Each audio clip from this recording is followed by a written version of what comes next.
The United States' BrianKibler can trace his Pro Tour career back to that very first wintry weekend in New York, when he competed in the junior division of the first Pro Tour.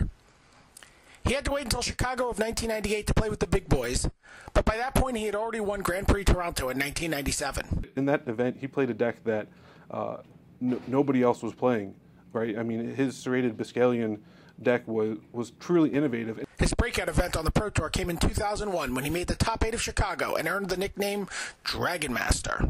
Every time I think about Brian, I think about Rith, I think about that Pro Tour. He makes the top 8 and Armadillo cloaks his dragon, one of the most famous big creature decks ever to be played on the Pro Tour. And I've certainly taken a page from that.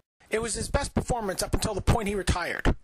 A retirement that was impacted by the possibility of this very honor. He was inspired by the Hall of Fame to become, ironically, the player that was now worthy of being in the Hall of Fame. Once he got back to the Pro Tour, he has played the best Magic of his life, making the top 8 of events at an historic pace. Kibler has had the comeback that I always wanted to have. The way that he's been able to go right to the top of the game and just to reel off Pro Tour win, top 8, just awesome. Brian has really taken advantage of the fact that there's a split format because he's great at both limited and constructed, and I think that's really led to a lot of his recent success. Perhaps no Pro Tour win was longer coming than his triumph in Austin. And Brian has become the smiling face of the Pro Tour and an enthusiastic ambassador for the game.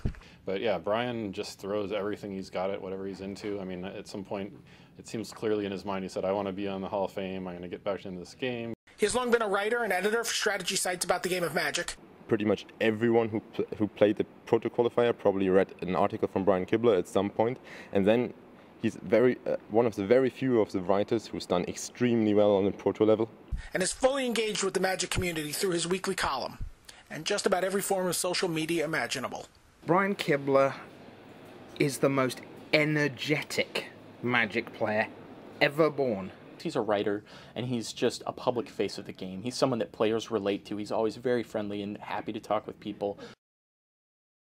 Ladies and gentlemen, the United States' BrianKibler.